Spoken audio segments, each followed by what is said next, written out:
तो घर का इजीएस्ट काम तो मन्नत के पापा मम्मी कर चुके थे और अब बारी थी कठिन और मुश्किल का काम करने की, जो सिर्फ मन्नत कर सकती है। हमारे घर में बेस्ट चाय सिर्फ मन्नत बनाती है। अभी चाय बनने से पहले मैं और मन्नत के पापा एक बार उपमा को फाइनल लुक देने के लिए चले, मतलब उसमें रोस्टेड पीनट्स डालने थे। पीनट्स डल गए थे और अब अगर किसी चीज का इंतजार था तो वो थी चाय।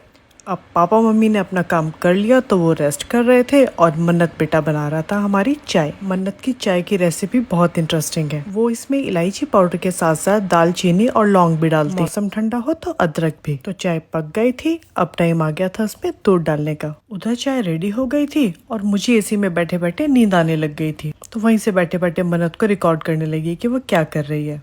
तो मन्नत ने बोला कि चाय ऑलमोस्ट रेडी है, इसलिए मम्मा ब्रेकफास्ट की तैयारी शुरू कर। जैसा कि आप लोग जानते हैं कि हम नीचे बैठ के खाना खाते हैं, तो सबसे पहले मैंने चादर बिछाई और उसके बाद प्लेट चम्मच वगैरह अरेंज किए।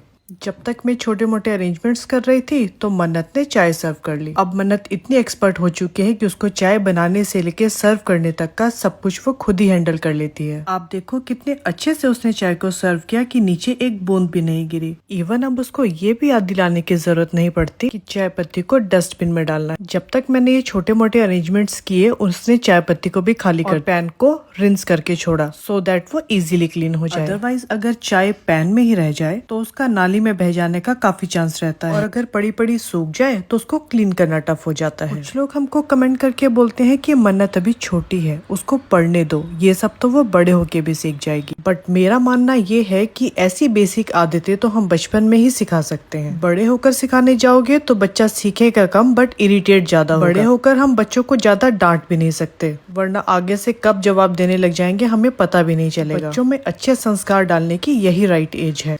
आप लोगों की क्या राय है कमेंट सेक्शन में जरूर बताना।